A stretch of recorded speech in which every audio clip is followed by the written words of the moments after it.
1, 2, 3, 4. Hi, I'm Laura Flaherty. I'm a project manager in planning services with the City of Kingston, and I'm here to tell you more about Kingston's official plan.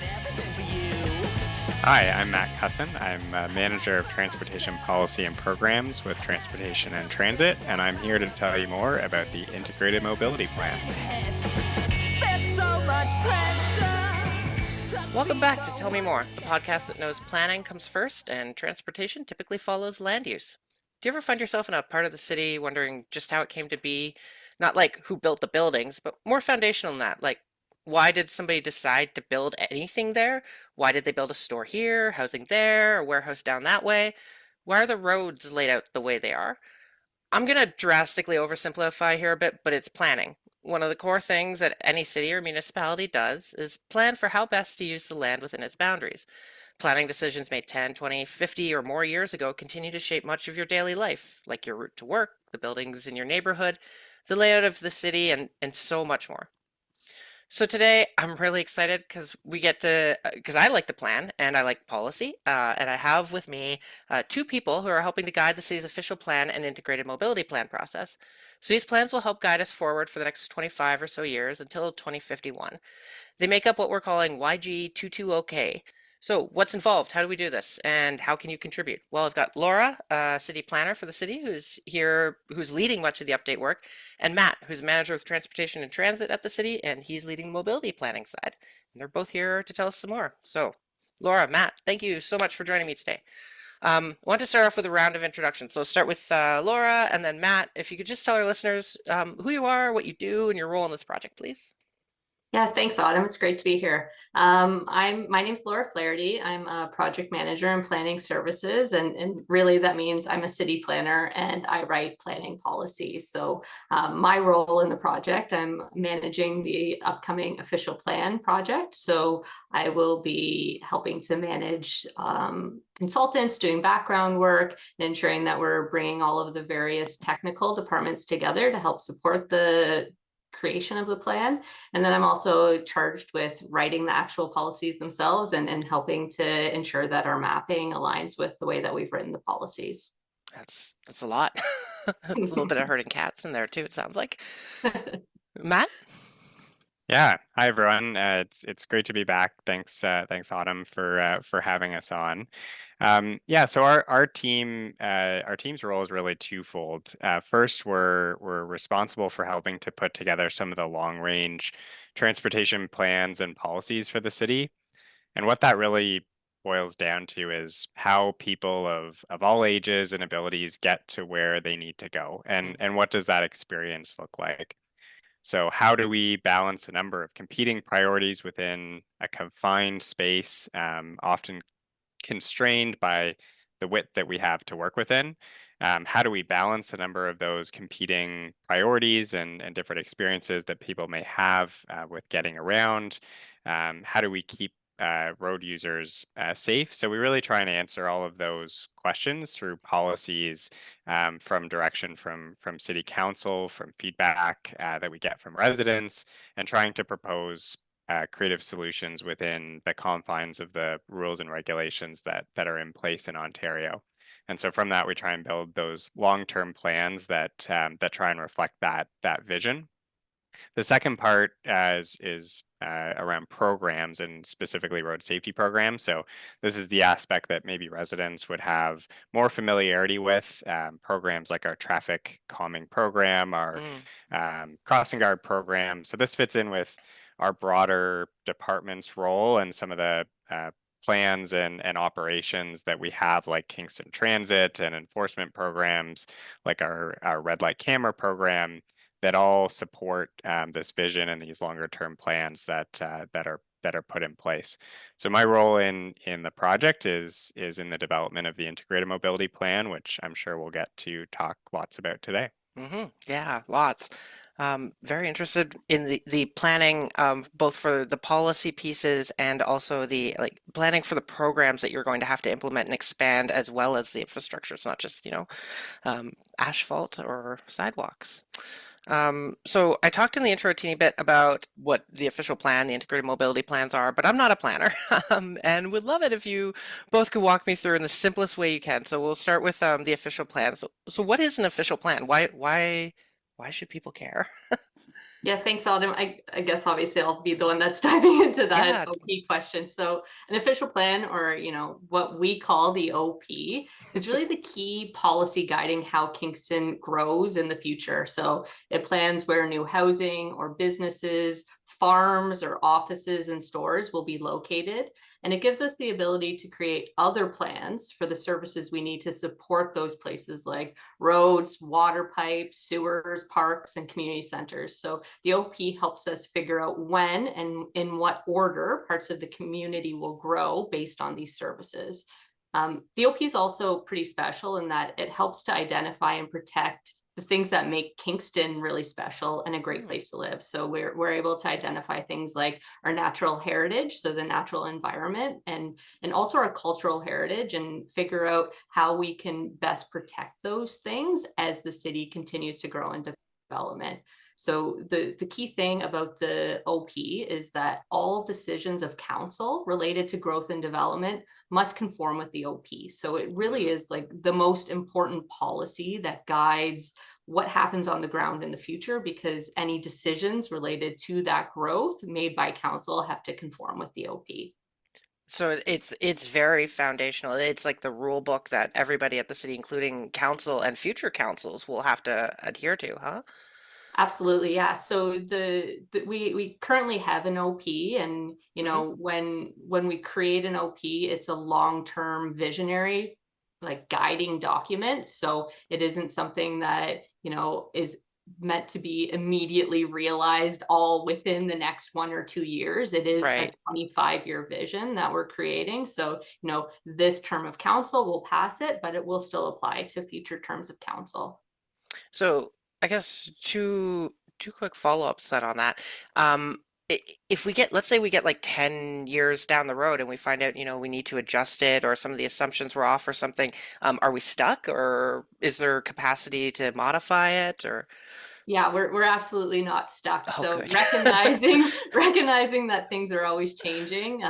We obviously do. There are a number of foundational pieces Hmm. that help to create an official plan, like population, housing, employment projections. So those are really just projections into the future. And the further out in the future you get, the less accurate they are. So really, when we're creating a 25-year plan, it's about that long-term vision, but it recognizes that we still need to, throughout the course of that 25 years, check in and make sure that we had our projections right, and be able to course correct if we haven't planned or projected to that 25-year horizon appropriately. So within the Planning Act, there are a whole bunch of updates that Hmm. points in time where you need to update the OP. So, between a 5 and 10 year interval down the road, we'll continue to review and check in and make sure that we're getting it right in an OP. Okay, so there's that requirement to actually review and update. That's fantastic. Yeah, Um, absolutely. Could you why such a the other follow-up I had was why is it such a long timeline for it? 25 years is a very long horizon. Yeah, I think, your introduction talking about what we experience in our communities are things that were planned 10, 20, or 50 years ago. There is a longevity in the Mm, decisions that we're making now. So we can't make decisions that are short-sighted and don't acknowledge the lasting impact that those decisions have on our community. So it's really important when we're creating policies that we're not just thinking about the immediate needs, because I think oftentimes there are a lot of immediate needs that are loudly screaming at us to be addressed very quickly. But I think having that long-term 25-year vision helps us to ensure that we're making decisions that are in the public interest, because these decisions are lasting and will have an impact. that's great. And I'm going to swing back to the conversation about the assumptions and the forecasts a little later on because that's really interesting in core to this. But I just want to swing it back over to Matt for a moment here because speaking of plans that follow the official plan, the integrated mobility plan kind of Can you give us a rundown of what that is and how it connects to the official plan? For sure. Yeah, I think at a high level, an integrated mobility plan really sets the blueprint for all things transportation. So in real terms, it shapes how people will move in the future, how they experience moving across the city and getting to where they need to go. So typically the plan is centered around what's called a mode share target, which is a goal that is set for how our residents will move in the future. And essentially it's the percentage of trips that will be taken by a pedestrian or as a pedestrian, as a cyclist, as a transit user or a driver. And from that, we try and make a plan that will achieve that target. And of course, a really big aspect of that is planning for growth.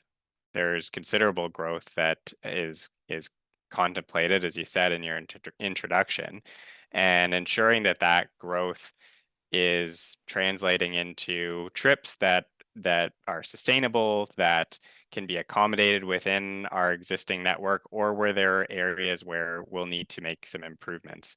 And just what improvements those are and who they're for is always a question about priorities and limited amounts of space to work within. And so a longer term plan like an integrated mobility plan is really important for us to be able to make those decisions and set those priorities in the long term. That's great. Yeah, I don't have a ton of follow-ups. I'm wondering if it has sort of the same requirements that the official plan does from a review point of view, or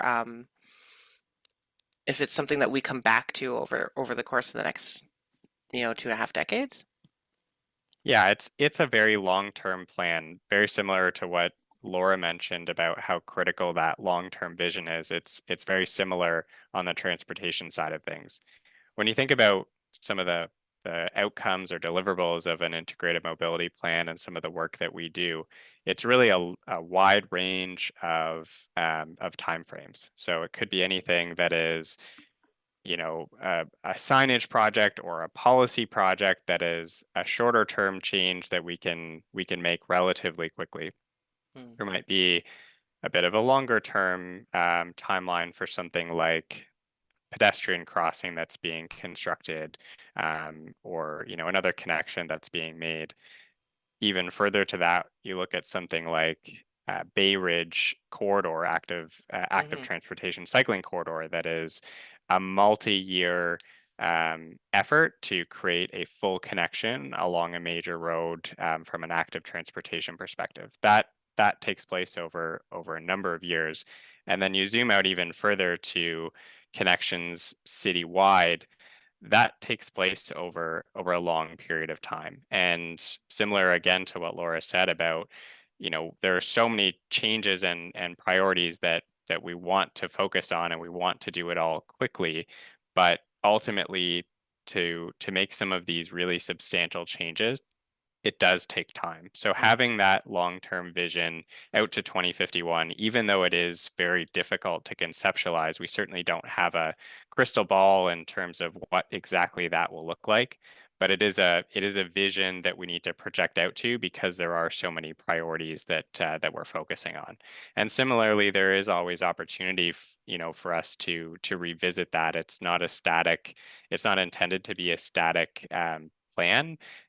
Certainly there isn't maybe the same statutory requirements to review on a particular basis, but generally speaking, we want to review a master plan or an integrated mobility plan every 5 years if we can, just to make sure that we're on track. If you think about the last 5 years and how much has changed Yeah. just in that time, it's very easy to think about how that could come into play even 5 years from now as well. So it's a very long-term look at things because it needs to be both from a transportation and growth perspective, but it also is something that's dynamic and can change as conditions change in the real world. That's fantastic because you mentioned the changes that have happened in the last few years, and there's obviously the impacts from COVID and um, fewer people traveling to work, more hybrid work from home. But we've also seen an explosion in the last few decades of people wanting to cycle more frequently as a mode of transit, and e-scooters, e-bikes, all of this stuff coming up. So I wanted to ask actually about the name, because the older versions of this plan, it's been called the Transportation Master Plan before. Now we're going with Integrated Mobility Plan. So that's it sounds like it's similar, but it also, I'm assuming the name change is significant. Could you tell me a little bit about that? Definitely, it's a great question. We have been, I would say, deliberate in our decision in terms of what we're referencing this plan as. We've chosen the words integrated mobility plan for that exact reason. How people get around today and certainly into the future often is going to involve multiple different modes of travel, just meaning, different ways of getting around. Every transit user is a pedestrian at some point as well. And so looking at all of the modes of travel in isolation is certainly not going to lead to a system that's going to work in the future. So a key priority of what we'll be looking at is the integration across all of those different modes, especially as we go into the future where there are new technologies that are emerging very quickly and will continue to certainly over the next number of years. So that was where some of that decision making and that term came from, was that real focus on the integration across the modes. That's great. It feels very forward thinking, very we don't necessarily know what the future will hold. We're going to plan for it as best we can, but we're going to, leave a little bit of space for what might happen in 2030. So I want to understand sort of the process of how these plans work together. Do we always do these two at the same time, or is this new?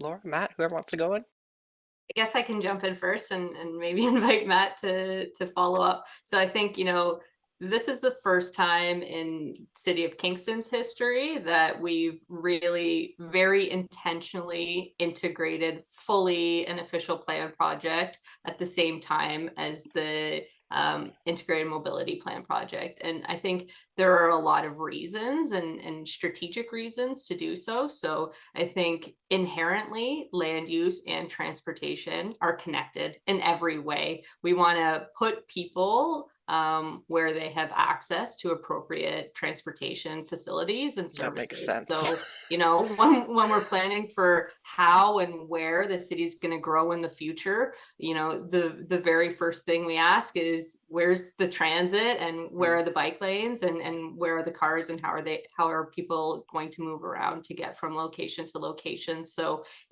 when we're looking at strategically directing growth in the official plan project, I think we couldn't do it without also talking about, the future of transportation and mobility across the city. So it was pretty natural to make the decision to fully coordinate the plans. Yeah, and I think just to add, I couldn't agree more. It's really the first time I think that we're aware of that this type of conversation is happening, and it's an opportunity that we really don't get often and haven't had, frankly, in Kingston. And I think when we look at transportation, we're really looking at people going from a starting point to an end point, and we're looking for, clusters of trips that might look similar, a large amount of people that are all leaving maybe from a similar area or traveling to a particular destination. And that's entirely dependent on what's there. That's entirely dependent on the land use, that all comes from the official plan. And so, where will that higher density of residents be located? Where will their place of work be centered? Where will, the grocery store and the school and the library be located, and how far away will they be? And all of those factors go into how people choose to get around and what that behavior ends up being. And so it's all about how we can design our transportation system around those land use decisions, and vice versa, how the land use also, can follow some of the transportation investments that we make. They really do go hand in hand, and really impossible to separate the two. Yeah, off the hop, I said typically transportation planning typically follows land use, and I think that typically is doing a lot of work in terms of maybe they should always be going together. Because what I'm hearing is, when we start the land use planning process, we're looking at transportation, and when we start the transportation planning process, we're looking at land use. So doing the two together just seems like it makes a lot of sense. Absolutely. Sorry? Absolutely. Oh yeah. Um, so I know we talked a bit about well, we talked a lot about this as a long range plan, and Laura, you touched on it briefly that we've got all these pressures happening in the moment, and we're trying to look at extrapolating out and what's the city going to look like, but we also can't divorce our current planning process from the reality that we live in now. It's always the weird thing about the future is you're talking about the future, but you're in the present. Um, and the present that we're living in now, we're looking at, a city that's growing. We're looking at a lot of housing pressure. Um, how does a plan like this, does it address those things directly, or does it do it indirectly? Or how does a plan that's coming together in this current context, how does that context affect it, or does it? Yeah, I think that's a really great question, and one that obviously we have to think about every day as we're creating policies. The city is growing right now. We have a current official plan right now, and from an official plan perspective, we look at all of the infrastructure and community facilities that are needed, but we also understand external pressures that are being placed on our residents. So we're talking about the housing crisis, the climate emergency, how much Canada's economy is struggling, and really raising the cost of living for residents across the country, especially. So I think when we're looking at the official plan, we have to understand all scale. So we're looking at the macro scale and the micro scale, and how we can create policies that holistically help to tackle all of the issues that we're talking about. So, I think oftentimes people will ask us, what is like council's strategic plan, and how does that touch on the OP? And I think the strategic plan is reflective of a lot of those external pressures that are really putting a lot of, or are really impacting the community right now.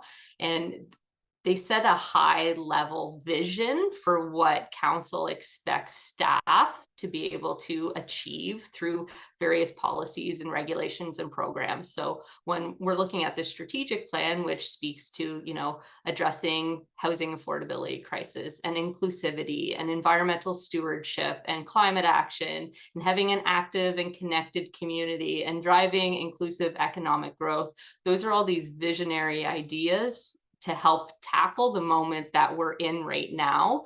And then what we do is help to actually implement those ideas through policies that will address various factors, but those will be like the foundational principles that help to inform how we write all of the policies in the official plan. So really, while the official plan is this broad long-term vision, there's a reason why there's an urgency in getting it done, because we recognize that there are a lot of growing pressures on the community that we have to tackle soon and holistically across the city.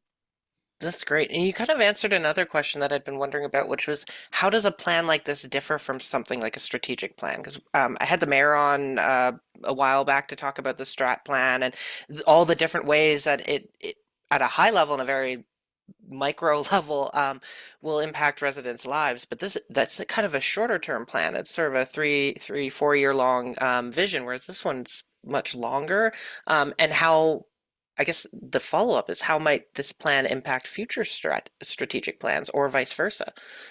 Yeah, so I think, in Ontario, municipalities are what they call creatures of the province. So we can only plan and use tools that the province allows us to use through legislation. So Yes. the official plan is a tool that the province gives us, and it is basically the city's only tool that we can use to like create new tests that new Mm, development must meet. So the strategic plan is great and visionary, but when we're actually evaluating new development in the community, it's the official plan that we're looking to from a policy perspective. So really the way that I look at it is the official plan is the vehicle to actually implement the vision of that strategic plan and ensure that those tests and those ideas are being evaluated against all forms of like new growth and change in the community.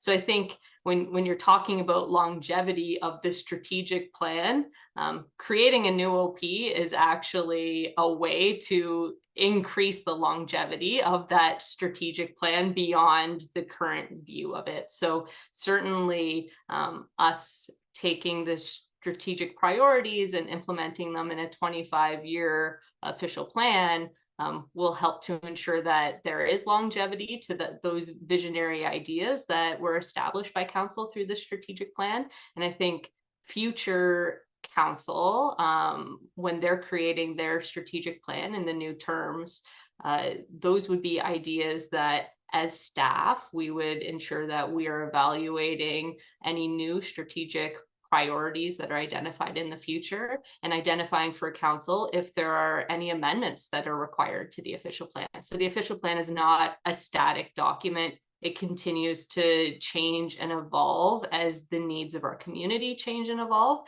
So in the future, if future terms of council decide that, hey, this other idea is really important, and we as staff would then evaluate that against the OP and say, hey, council, these are ways that you can better achieve that vision that you have through a future strat plan. that's great. And this is something we've done before then, update an OP midway through because a new council strategic plan needed that update. For sure, yeah. So, as staff, when council's identifying their strategic priorities, we're actually looking at, what are our work plans for the upcoming year and how are we actually implementing those strategic priorities in our work plan. So we do identify, concrete actions that we can take to help ensure that we're carrying forward those strategic ideas into our planning policy. That's great. Um, Matt, is it much different on the mobility plan side, on the integrated mobility plan, or is it a similar process? Yeah, I think it's a similar process. I think Laura put that really well. The the strategic plan, I think from our perspective is similar. It's a plan for the term of council that guides really, all of the work that we as staff carry out over the council term. This strategic plan that's been put together, I think consists of over 150 initiatives, and they span from, housing to transit to economic growth to healthcare. From a transportation perspective, it's about, designing and constructing over 30 pedestrian crossing locations, building active transportation connections like the Rideau Trail, like the facilities that I talked about on Bay Ridge Drive, automated speed enforcement, reducing neighborhood speed limits. They're all initiatives that are really kind of focused on this council term. Um, More broadly, the integrated mobility plan is that broader roadmap out to 2051, and there's certainly, it sets the direction for a lot of the work that comes from that. So it identifies priorities over multiple decades. It's got a bit of a longer term, or certainly a longer term horizon. But certainly council strategic priorities may identify certain deliverables or certain projects or initiatives within that plan to be prioritized during council's term. That's great. So yeah, it kind of offers a menu of options to implement these sort of bigger ideas that you're bringing forward. Looking at the future, 2051 feels a long way off for me. And I know we've got a lot of work underway right now to try and understand the growth patterns that are currently in the city. So I want to bring us back to this topic of assumptions and how we know what we know and how we can even plan for 2051. Um, how do we know? How do we know how the city's going to grow? It's a really great question. So, you know, leading up to an official plan project, we commission a lot of background studies through technical experts. So, we actually hire external consultants who have expertise in projecting population and employment needs and housing needs into the future based on, historical trends, existing trends, and things that are happening in the economy in Ontario. So there is a very broad view that they take when they're assessing data. So what happens is right now, the consultant that's working on the background study for the official plan project is Watson and Associates. So they've already prepared a baseline population, housing, and employment projections, which has actually already gone to council, which is what has informed this YG 220K name. So the That's where the 220 number's coming that's from. where the number Okay. comes from.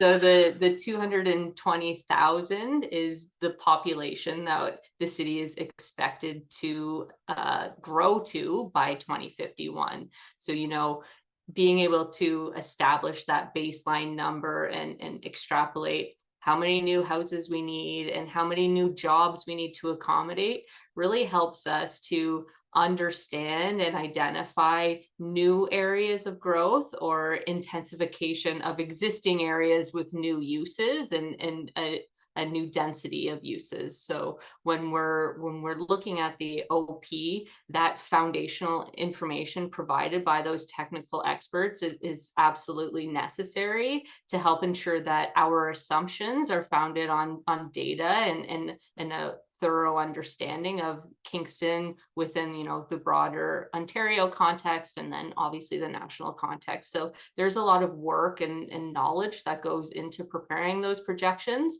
and the data that we use is then informs how we write the policies to support that vision for growth.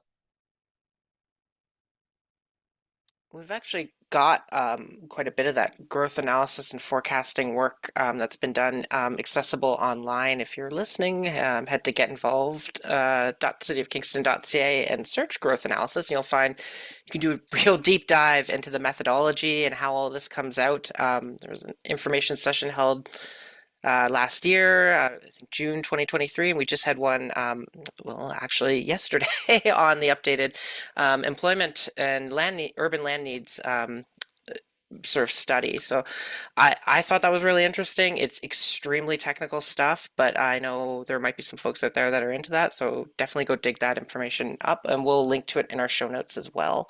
Matt, do you have anything to add to that process?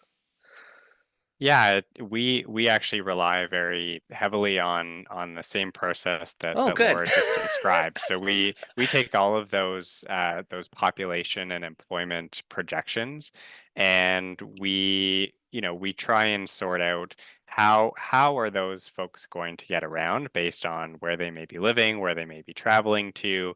We can do that through modeling. It's certainly not a perfect crystal ball, as I said earlier, but it does give us some insight into how that might look in the future, especially when we input those mode share targets that we're trying to achieve, just in terms of how and what modes residents will be using to get around the city.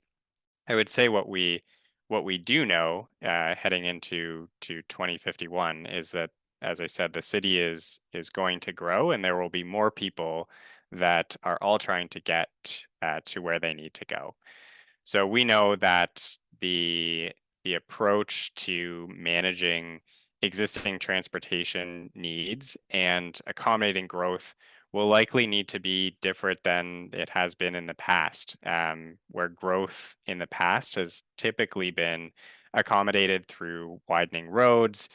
It's expected that this growth will lead to likely periods of increased delay, particularly, in the times that are peak travel times, like rush hour times that we would typically consider. And it's certainly, I think, tempting or natural to continue down that path that we've been on as a city, where we widen roads to accommodate that growth.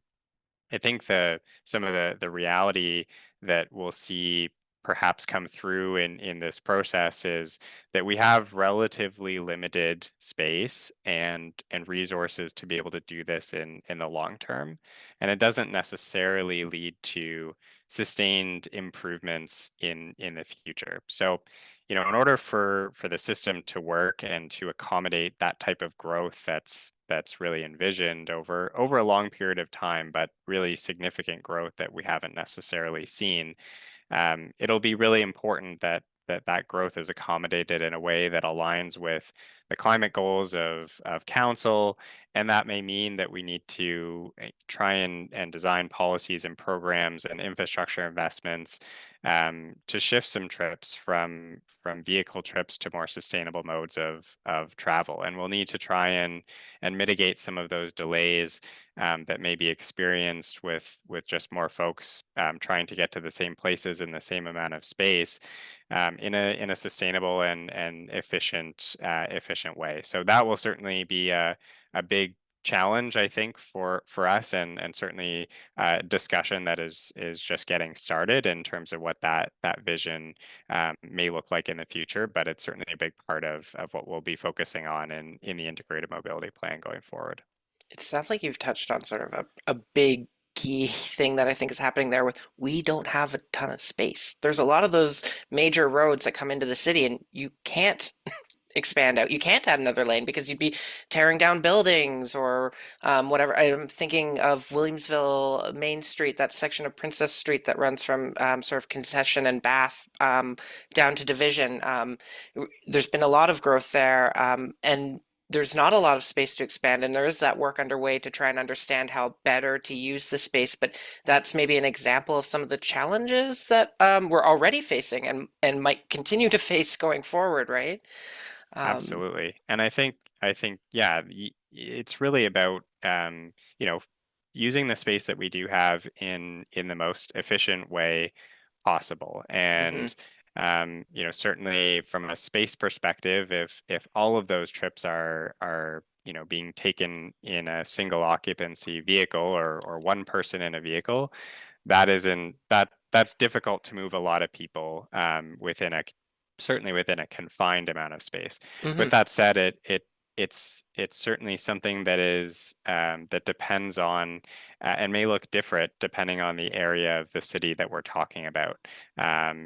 It certainly is, and the integrated Yeah. mobility plan, though it is a higher level document and a visionary document, it also will need to ensure that it's speaking to and is in touch with the different realities, I think, in the city, and that comes in and ties back to some of that conversation that we've been having about the interaction between land use and transportation as well. So Right, if you're plopping a new apartment building with 200 units, you might have 200 new cars on the road, and can the road take that, or are there other transportation options that people can take, you know?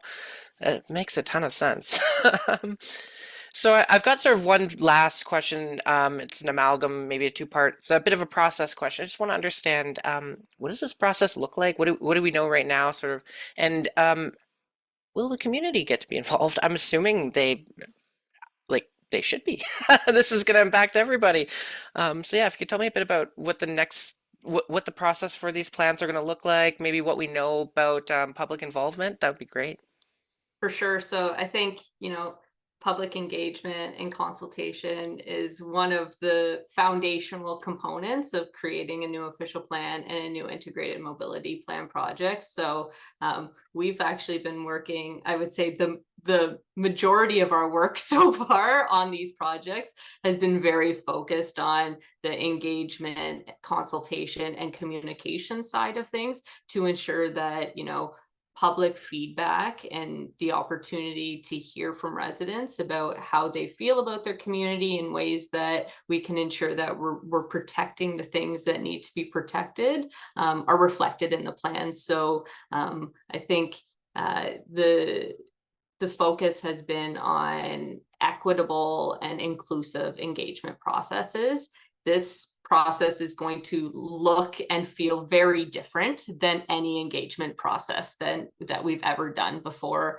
We've been very intentional about taking an integrated approach on the OP and the IMP, and that will follow as we approach the public consultation side of things, and ensuring that when we're asking public feedback, we're talking about both land use and transportation, and they're not going to be siloed into, no, that's a different topic. You have to go over here to talk about that. We want to be very intentional and ensure that we're considering all sides of things when we're running this engagement. So we do have a external consultant, an engagement specialist that we've hired to help support us on both the OP and the IMP projects. Their name is Safi, and they're from Toronto, and they've run a number of really equitable, inclusive engagement processes. They partner with an Indigenous company from Tyendinaga called Ridge Road to ensure that we're being very intentional about Indigenous engagement and Indigenous perspectives through the projects.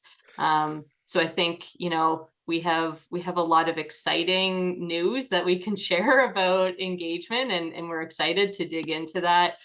We have a report that is going to council in May, talking about the OP project and the IMP project, and some pretty detailed information about the engagement plan that's going to go to council in that report. So it is a piece that we've really put a lot of thought and energy and effort into making sure that it looks and feels different than all of the engagement we've ever done on this type of project in the past. That's exciting to hear. I'm wondering if you could just tell me a little bit more about what you mean by equitable, because it's a word that gets used a lot these days, and I think it's pretty important in this context. For sure. I think, planning historically there's been a lot of inequities in planning, and the way that, zoning has evolved over time, and it has been very exclusive and has segregated uses and people into different neighborhoods. And I think the same goes with planning consultation. There are often select voices that are heard at the table, people who are coming out to public meetings, at formal council meetings, that participate in the typical planning process. There are definitely voices in the community from different perspectives that are missing from those conversations. So I think when we talk about equitable and inclusive engagement, it means being a lot more intentional about understanding who's coming to typical planning and integrated mobility plan consultation events, and how can we ensure that the voices that we're hearing are actually reflective of the diverse voices and perspectives in the community. So a diversity of backgrounds and economic situations and ethnic diversity is really foundational to some of the work that Safi is going to be leading to, really make sure that we are hearing from everyone and have the perspective of all residents in Kingston. So I know we'll have a lot more information coming out very near future. For those that are interested, please stay tuned to typical city channels. There will be lots of details coming out soon as it gets finalized. But it really sounds like we've taken the approach of trying to find, of looking around the room at, say, a planning open house and saying, who's not here and why aren't they here? And maybe how can we get them here, or bring this to them so that we can get that feedback? Is that Exactly. accurate? Okay. Yeah. Exactly. Yeah. Matt, do you have anything about the process to add? Or it sounds like the IMP, the Integrated Mobility Plan, will kind of flow with the official plan through this process, or? Absolutely. I think both in terms of how the work is carried out, but also the engagement. And the consultant that Laura mentioned is working on both projects together. There will certainly be opportunities, I think, for residents to be involved in in both of those projects and conversations that overlap across the official plan and integrated mobility plan. And there will also be some times and opportunities where there are specific questions that we have that, always tie back to, either land use or transportation, but are a bit more focused or specific to each plan. But it really will have that integrated approach across those two projects. And I think residents will see that reflected in the engagement and the ways that that the city is looking for feedback on these projects. Lots to come. It's great. Um, that's all I have. Do you anything you wanted to add before I wrap this up?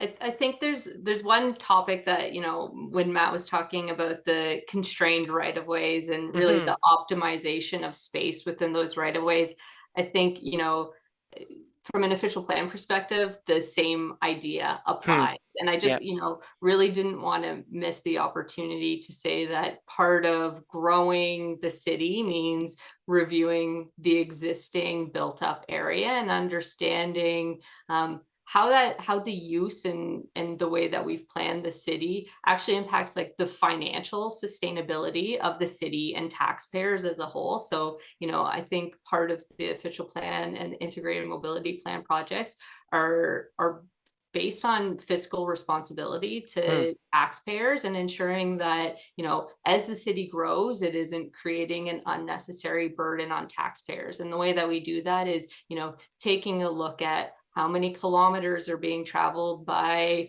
garbage trucks or recycling trucks Right. or looking at snow removal and really understanding how far people have to drive to get to their daily needs. So I think when we're looking at an overall tax assessment base for the city, that information is something that we also consider as we're understanding how and where to grow the city to ensure that new development is paying for itself and not causing a tax burden on existing taxpayers. I think what we've seen a lot recently in other municipalities is really steep municipal tax increases like year over year that are really difficult for people who live in those communities, especially at a time when the cost of living is Yeah. significantly increasing. So I think that's a responsibility that we take very seriously, and we want to ensure that we're directing growth and considering the constraints of the existing area, but also ensuring that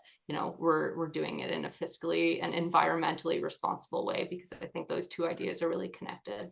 Yeah, I'm really glad you actually brought us back to that and raised that point. Because it's important for people to understand, I think, that just expanding outwards, you got to build so much.